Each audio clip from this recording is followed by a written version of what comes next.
In newly declassified FBI records, Saddam Hussein tells why he falsely let the world believe Iraq had weapons of mass destruction. Brianna Keeler has been looking into this. Brianna, what do we know about what the former Iraqi leader has been saying to the FBI?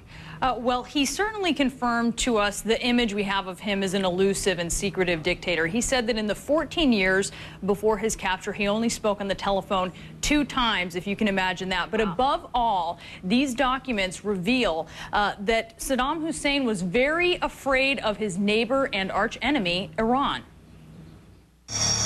June 11, 2004, 6 months after U.S. troops captured Saddam Hussein, he sat down with an Arabic-speaking FBI interrogator. Newly declassified documents reveal what he told Agent George Pirro, that he considered Iran to be the most significant threat facing Iraq, much more than the U.S.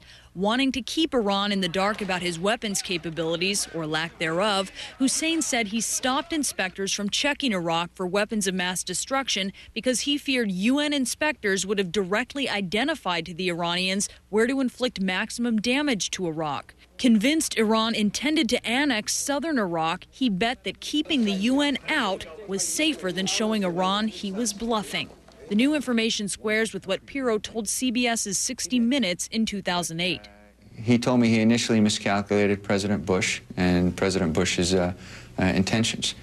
He thought the United States would retaliate with the same type of attack as we did in 1998. Some kind of an air campaign. Yes, and he could survive that. He survived that once. Hussein told Pirro the United States used September 11th as an excuse to invade Iraq and had lost sight of the cause of 9/11, al-Qaeda.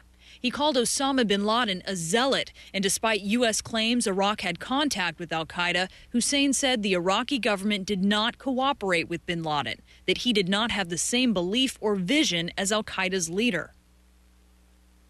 There are many reports, Brianna, that Saddam Hussein had a body double that would travel from place to place to avoid assassination. He was so paranoid about that. Did he talk about that?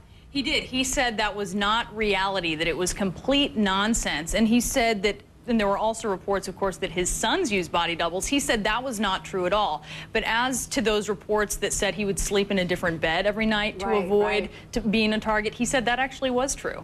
It was true. Yeah. And then he also, I guess there was a part of the report that said that he actually felt that he lived simply. He was explaining how his lifestyle was, but we have seen this lavish lifestyle. How did he actually explain that? He said that the U.S. had this misconception that he lived this extravagant lifestyle, and really he didn't. And he spoke about the palaces. We know there were just a multitude of them. There are a multitude that were built under him. And he said that it was just a show of Iraqi architectural prowess, that it didn't belong to him. It belonged to all of the people of Iraq. And he said that having so many of those palaces was a safety issue, that Iraqi leaders would meet there, and so there needed to be many of them so they couldn't be targeted by their enemies. Amazing to get the thinking inside the thinking, the head of Saddam Hussein. Documents. Okay, thank you so much, Brianna.